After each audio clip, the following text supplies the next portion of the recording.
native, virtual insanity.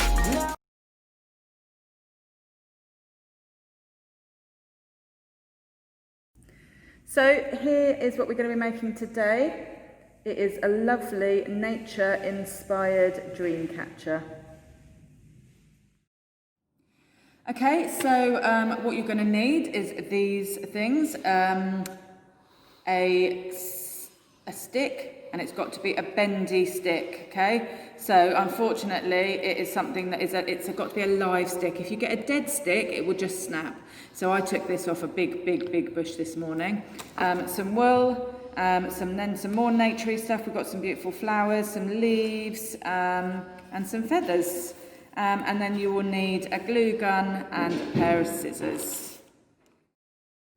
So first of all, what you need to do is to get a ring. And what we're doing is, you can buy them from the shop, but we're doing a nature dream catcher. So I've got a nice bendy stick and I'm going to tie it together and turn it into a ring.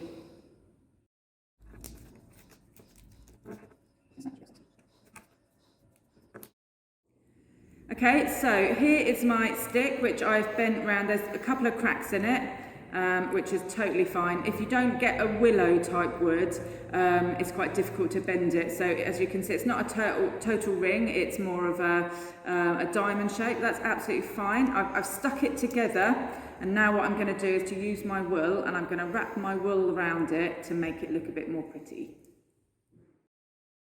Okay, so here is my little ring, which you can see I've just put some nice threads around the outside. So it's going to hang from the top, and then from the bottom we're going to have our leaves and feathers and stuff coming down.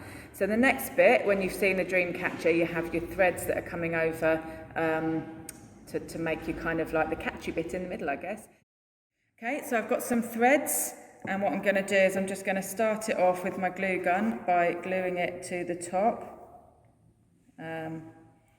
Do be careful with glue guns, they are actually really hot, as my finger will tell you.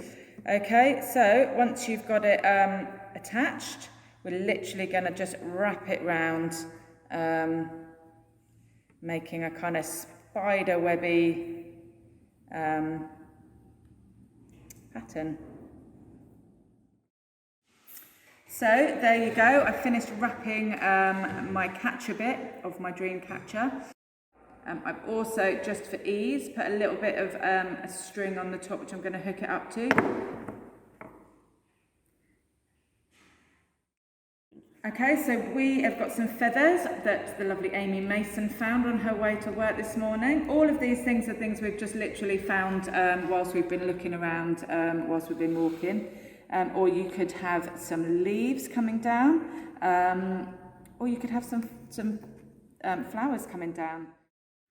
So I've got 3 things hanging down. We went for 2 feathers and a leaf.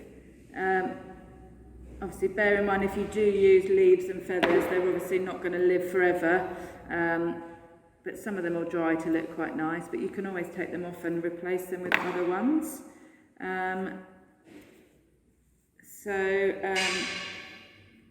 This just kind of shows you the different things that you can have hanging down off the bottom of your dream catcher. So we've gone for some different bits. So there you go. So you can kind of end it there if you want. But because I've got some really nice little flowers, I just thought it would be really nice just to decorate my web with some little flowers that I found in my garden. These are pansies, and they're just going to sit in there. And there you go. There is my finished dream catcher.